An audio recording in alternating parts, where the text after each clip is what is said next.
Cholesterol has some numbers that we should all be aware of at any age. So Mary, we hear a lot about good and bad cholesterol. What does that mean? Well, there are two types of cholesterol in the body. There's high-density lipoprotein, or HDL, and there's low-density lipoprotein, which is LDL. And what you want to have is a high number of your HDL. That's the good lipoprotein that takes the cholesterol out of your blood and out of your body faster. The LDL, the low-density lipoprotein, tends to stick around. It gets sticky, clogs up your arteries and your veins.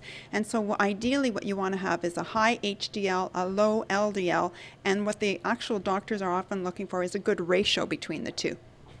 So let's get into some products that we can buy at our local grocery store that we could maybe incorporate into our diet to bring our cholesterol under control.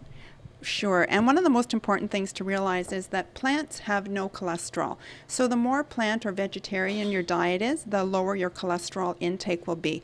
And the typical North American diet is about 70% meat-based or animal-based protein and about 30% vegetable protein. So if you can shift that ratio and incorporate more vegetable products into your diet, you're going to have a lower cholesterol rate.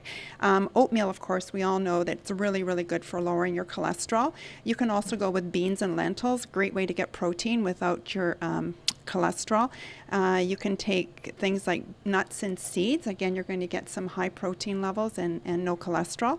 And you can actually incorporate fermented products, which will actually lower your cholesterol because they're full of probiotics. So looking at things like kombucha, kefir, yogurt, naturally fermented dill pickles. Maybe if you're on the go in the morning, have a protein bar that's vegetarian based.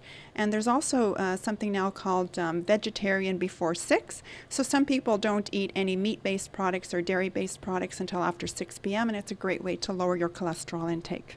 You also have some examples of some fish products too. Is fish a good healthy thing that we should add to our diet? Fish is so important because what it does is it actually raises the HDL and lowers the LDL, which is exactly what you want and gives you a better overall profile.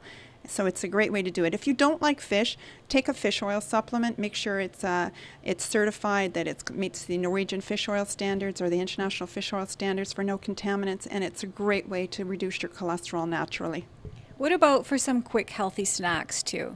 Quick healthy snacks, certainly go with your nuts and seeds. There's sacha inchi seeds, protein bars. Again, go with your fermented products, your yogurt. And then if you do have to take something, because some people do have a predisposition to high cholesterol levels, you might need to take a supplement. And before you have to go to the doctor and get statins, think about incorporating those probiotics, your fish oils, citronol, your plant sterols, those kinds of things. And what are some things that we definitely want to avoid when we're trying to control our cholesterol? You really want to avoid fats that are in animal products. So eating a lot of cheese, a lot of red meats, those kinds of products, that's what you really want to minimize. So if you don't want to go completely vegetarian, certainly consider shifting the proportion of protein that you get from your plant sources and your animal sources. So being aware of your cholesterol numbers can help you maintain a healthy diet. For Shaw TV, I'm Ann Gordon-Air.